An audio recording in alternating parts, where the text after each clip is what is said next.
natin ang chaser card. Ito niya reading.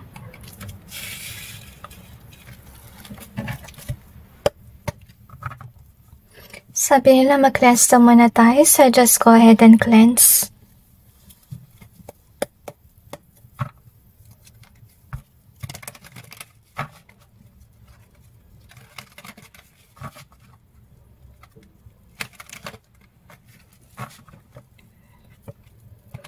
I feel yung balak nilang gawin, guys, is maglabas ng iyong baho sa social media para walang tumangkilik na yung mga produkto.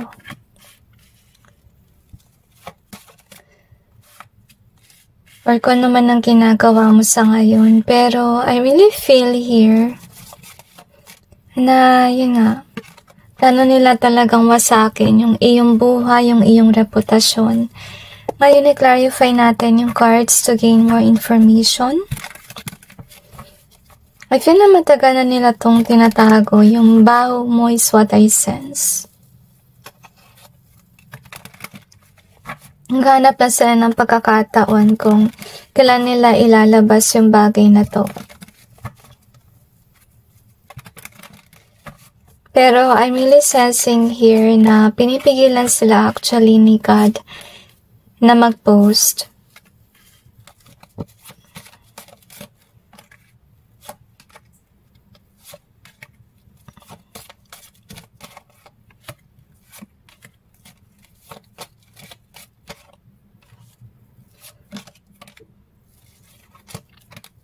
Another dimension to me.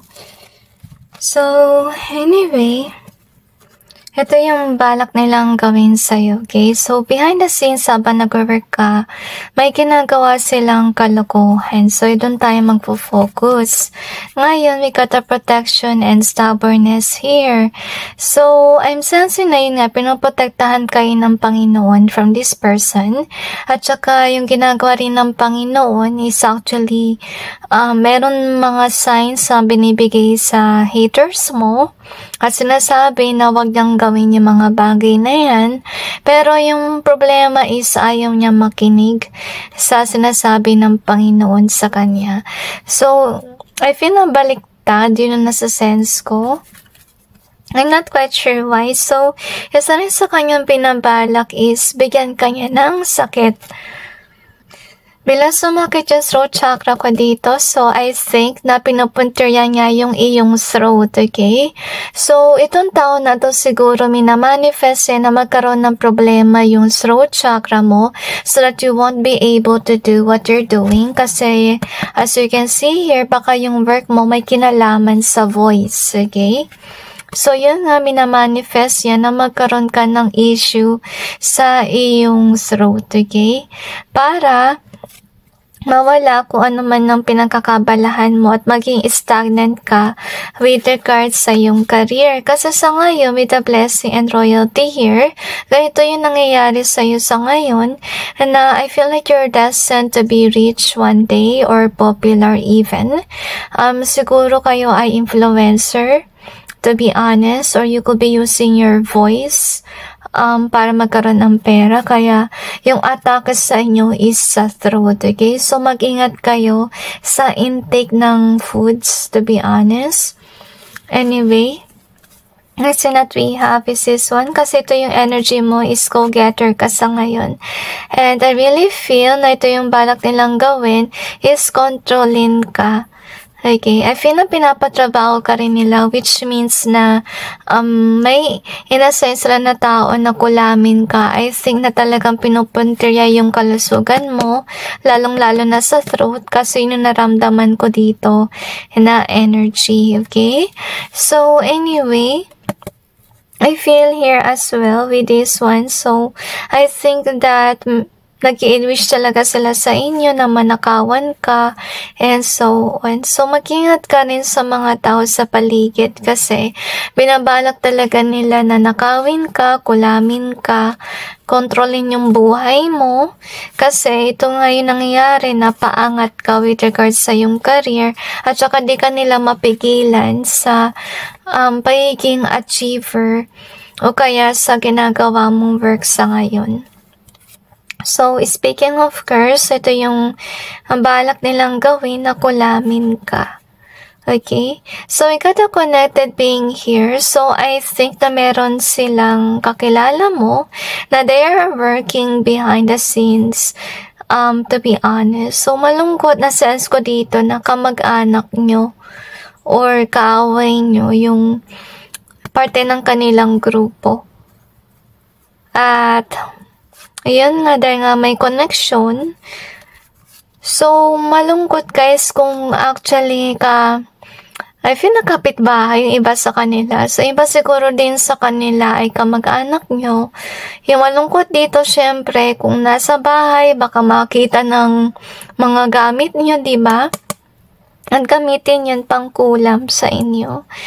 So, anyway, yung binabalak nilang gawin is magbigay din siguro ng tao sa iyong buhay na akala mo friend, yung pala ay hindi. Okay, yung pala magnanakaw, pwede rin. Yung pala magka-curse sa inyo ng kung ano-ano. So, we got a chaser here. And it says your chaser in codependent relationship, fear of abandonment issues. So, yung balak nilang gawin is i-abandon mo yung ginagawa mo sa ngayon na work. Kasi nakita mo naman dito sa yung cards dito na yung punteriya nila talaga, yung iwanan mo yung iyong trabaho. Okay?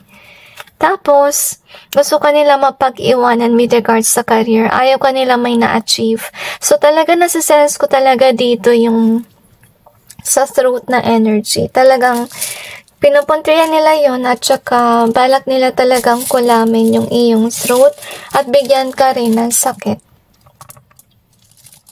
Pero na-sense ko na it will backfire one day. So, we have my angel in easier way.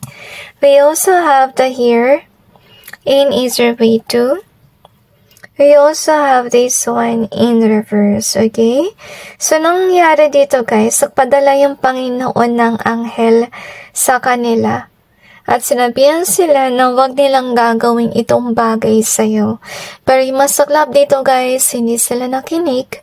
Kasi first of all, malayo sila sa Panginoon. Okay? Hindi sila yung tipong tao na madasalin. Kung sakali man pinapakita nila na madasalin sila and so on, pakita lang yun guys. Kasi nakita mo naman sa reading mo na they're more into cursing. Hindi sila yung madasalin.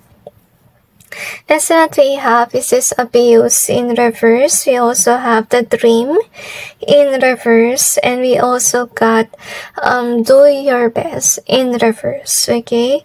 So, yung gusto nila mangyari talaga, tamaan ka sa iyong health. Okay? Kasi, with the do your best in reverse, inisip nila na kapag may sakit ka, hindi mo magagawa na maayos yung trabaho mo, lalo na kung may problema ka sa iyong throat, hindi mo magagampanan na maayos, diba? Hindi maganda yung kalalabasan na iyong boses. So, talagang target nila sirain yung iyong throat at saka yung ayaw nila ma-achieve mo yung iyong goal and dream. So, with the abuse in reverse here, so I feel talaga na may balak din sila na maglagay ng tao sa iyong buhay na may gagawin na masama sa inyo. So, iwasan nyo sa ngayon na mag-open ang door towards new people in your life, okay? At saka, feeling ko rin with the dream in reverse, naglalagay rin siguro sila or nagmamanifest sila ng panaginip, okay, sa'yo. Pero with the dream in reverse, ibig sabihin lang nun, wala nangyayaring panaginip. Wala ka nang papanaginipan kung ano man yung minamanifest sila na panaginip mo. Kasi first of all, pinaprotektahan ka ng Panginoon. As you can see here. I feel na gusto kanilang bigyan ng bangungot, okay? Pero hindi yung pinapahintulutan ng Diyos, sa pansin mo naman. So, tingnan natin kung ano pang meron. So, suggestion ko lang sa inyo guys, makinig kayo ng Reiki para maalis kung ano man ang ginagawa nila sa inyo. So, I will just put the link down below. Para maalis tong negativity nilalagay sa'yo. At iwasan mo rin daw mag-post sa social media kung ano nangyari sa buhay mo sa ngayon. Kasi, baka naman kulamin nila kung ano man ang nilalagay mo doon.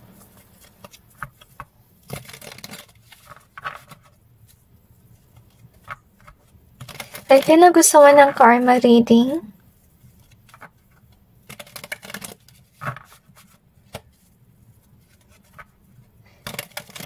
Okay, sabi nila, hindi pa daw tamang panahon for the karma reading kasi, to be honest with you, yung ibang energy dito is kinda like plot pa lang, guys. Okay?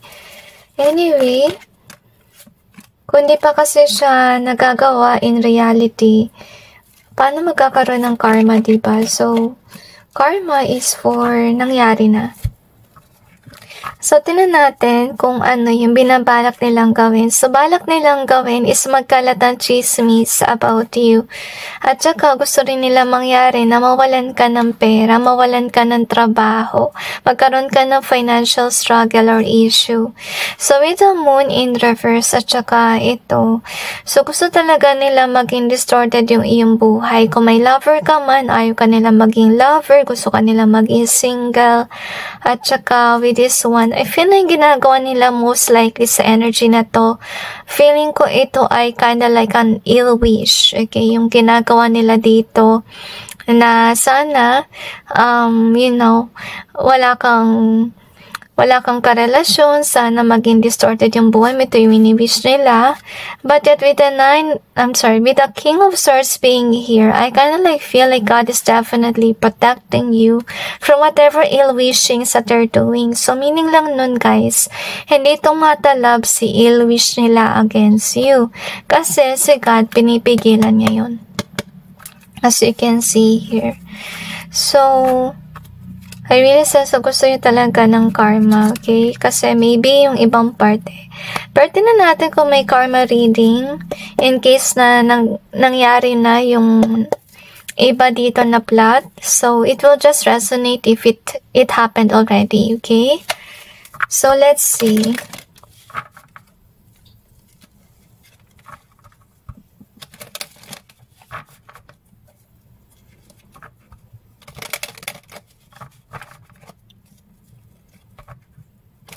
I feel like financial attack and problem and also issue. So, yun nga, speaking of finances. I feel na baliktad na sitwasyon, honestly speaking. Very interesting. I feel like whether they like it or not, they will definitely see you grow. So, yung karma rin nila, guys, yeah, as I told you, they are actually speaking, lies about you, diba, and rumors. So, yung kanilang karma, definitely, hindi nila malalaman ang katotohanan. Okay, clouded ang kanilang thoughts. Kasi first of all, this is somebody who chose to be in the dark rather than do the right thing. Kasi nga, first of all, hindi sila nakinig sa Panginoon. Ngayon, whether they like it or not, you will be in a connection. Kasi remember, dun sa isang reading na meron ka with regards sa cards na rin na to, na binabalak nila na sana mawalan ka ng love life, diba? Pero baliktad yung mga ito, yung nabanggit nilang baliktad yung mangyayari na ikakasal ka, guys, or magkakaroon ka ng connection, mag-i-stay yan. At yung tao mo hindi ka ibebetray because first of all, your lover is a loving person. At saka maiging maswerte or maiging matagumpay yung iyong love connection, okay? Ang karma ng taong ito, yun nga, lalabas ang katotohanan, lalabas yung kanilang baho. Okay? At maiiyak sila. If yun na yung balak nilang gawin na ilabas ang baho mo, okay? Hindi katotohanan yun. Kasi first of all, yung tanong natin yung cards ko, yung plot nila against you is more likely maglalabas sila ng baho mo, diba? But it's a lie kung ano yung lalabas sila about you. While them on the other hand, yung lalabas is definitely katotohanan. At dahil sa katotohanan na lalabas, sila'y mawawalan ng pera, sila'y mawawalan ng connections, okay? At may iyak sila about it. At baka who knows, lalo ka umangat dahil lumabas yung katotohanan at lumabas yung kanilang baho. So anyway, that's it guys with regards to your reading. So if ever you're interested in spell removal guys, makinig kayo nung Reiki na ilalagay ko yung link.